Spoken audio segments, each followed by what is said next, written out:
Nevím teda, jestli tohle bych si pověsila na barák.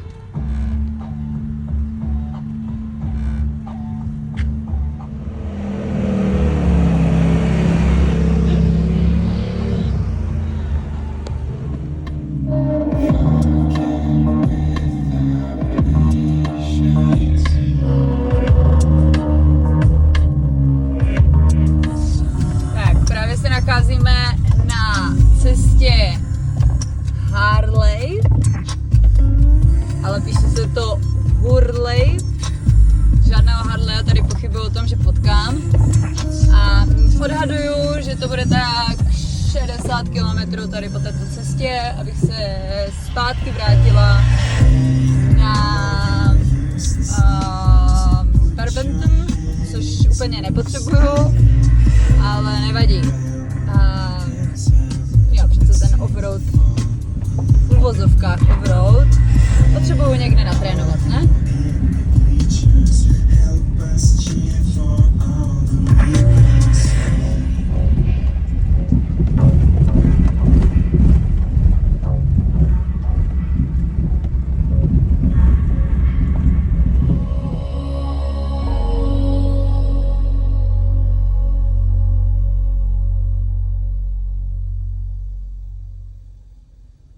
Člověk by řekl, že tady nic není a ona je tady celá dálnice.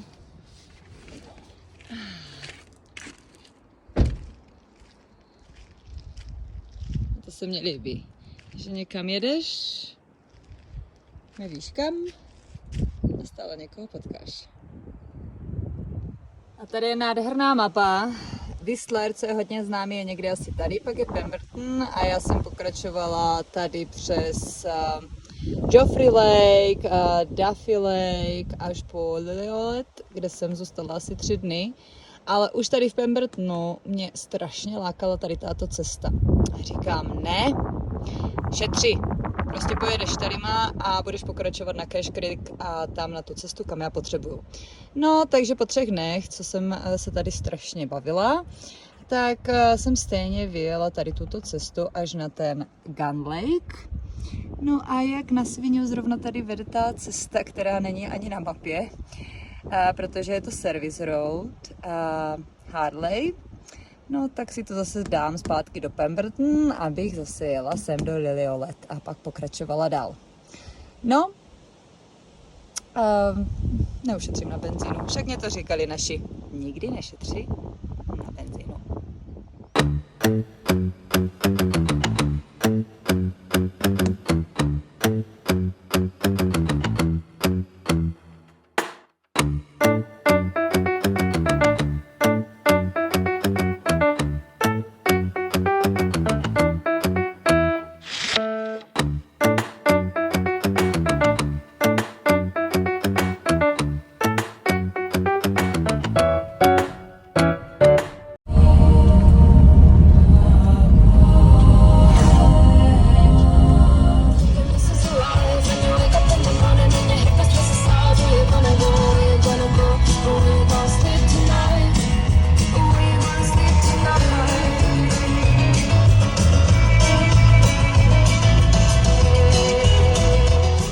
Tolik aut, protože je tady trek.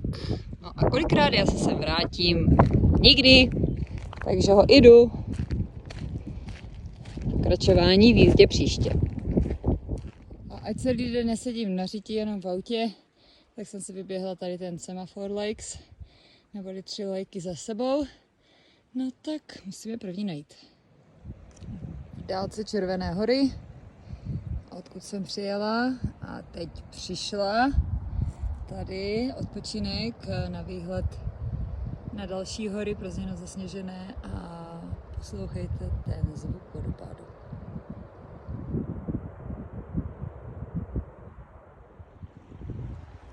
- 30 stupňů a tady v krátkém tričku, všude sníh a člověk se neochladí ani tady. Tak, druhé jezero, Semaphore. A oblíbené moje výhledy ze záchodu. A takové doma na činžáku nemáme. Třetí jezero Semaphore Lake. Určitě je to kvůli měnící se barvě. A kdo byl pozorný, tak jsem přeskočila první jezero, protože se k němu budu vracet, tak až potom ho natočím. No a já jsem se rozhodla, že kde jinde se neokoupat než tady. Musím trochu trénovat. Já tu studenou vodu nenávidím. No tak už chápu, proč si tady lidi brali žabky. Věděli moc dobře. Teplota asi tak minus 180, protože to je ta řeka, co teče právě z ledovce. Výborně, už mám zmrzlé nohy.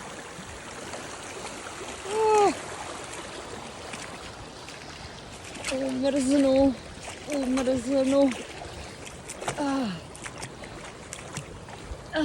Nepřemýšlet a rychle jít.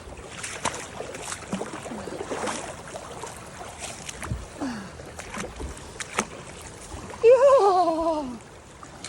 Já myslím, že s tím koupáním ještě vidím. Tak vidím, že jsem hiking povýšila.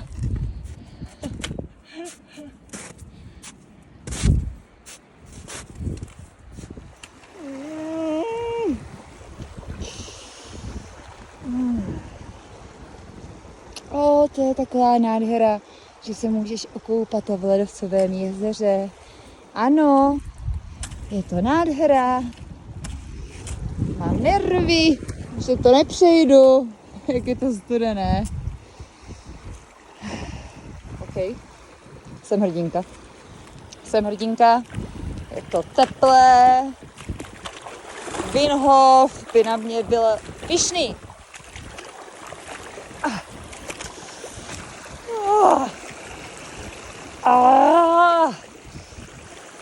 Dobrý, mám to za sebou. Je tak romantické se okoupat v ledovcovém jezeře.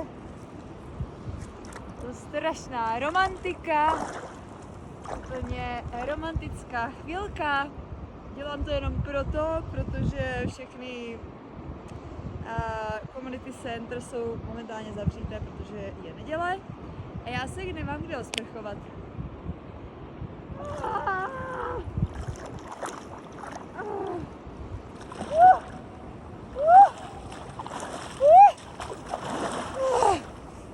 Je to romantické, takže až si budete představovat, jak romantické je žít v autě, tak takto. No, abych vám nekecala, tak tady jsem se koupala a tady se koupe kamoš.